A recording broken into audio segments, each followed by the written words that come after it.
Hello friends, lecture number 4 है cancer and ML application for cancer.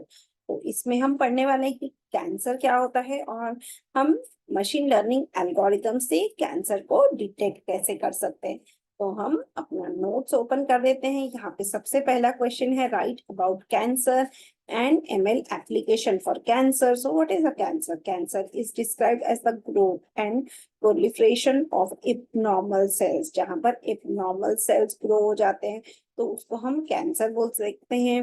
जहाँ पे क्या होता है, cancer is usually either ranging meaning it's self contained to the local area of the body or malignant meaning that it has the ability to spread to other body tissues। मतलब malignant जो होता है वो एक part से दूसरे part में वो स्प्रेड होने लगता है। वो कैंसर एक जगह पे नहीं रहता है, वो स्प्रेड होने लगता है और इससे जो इम्पोर्टेंट सेल्स होते हैं वो हमारे उसकी वजह से इफेक्ट हो जाते हैं और जिसकी वजह से डेथ भी हो सकती है।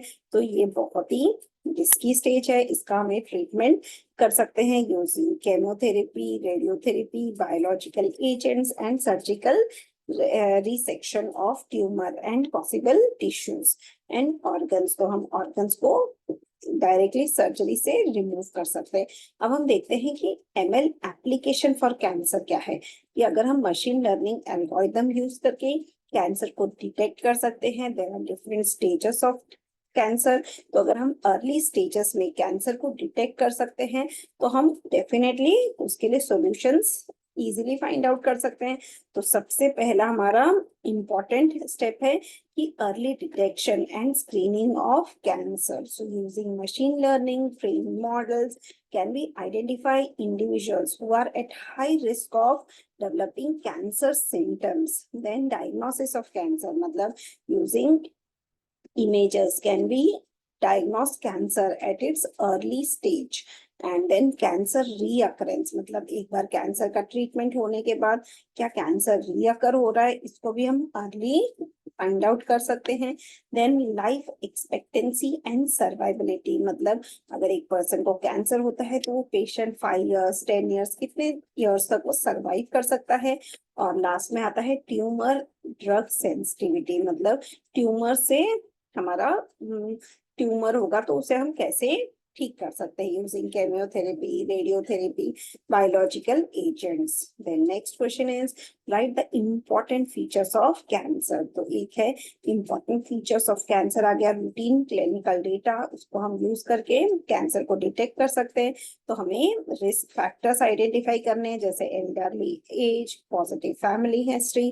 तो अगर हमारा एज ज्यादा है तो definitely that increases the risk of cancer. Then यहाँ पर पॉजिटिव फैमिली हिस्ट्री है, then also it's a tick mark that yes the risk of cancer is high. High fat diet, that is also a risk of cancer. High fiber diet, then we will have low risk of cancer. Diet with high fruits and vegetable, then also the risk of cancer is less. Obesity, the cancer risk is high. Tobacco use, the cancer risk is high. Alcohol use and sun exposure, then also the risk of cancer is high.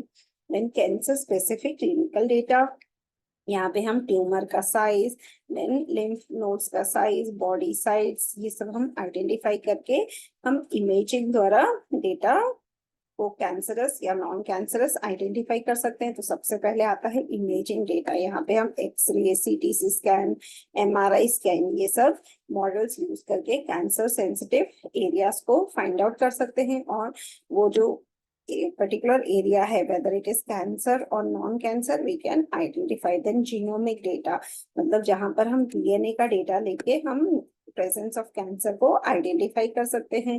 फिर आता है हमारा प्रोटोमिक data. सो इससे हम protein का data लेके हम tumours को आइडेंटिफाई कर सकते हैं। अब ब्रेस्ट कैंसर, ये भी एक टाइप का कैंसर है जो ब्रेस्ट में हो सकता है और इसको हम प्रेडिक्शन द्वारा आइडेंटिफाई कर सकते हैं। इसके लिए हम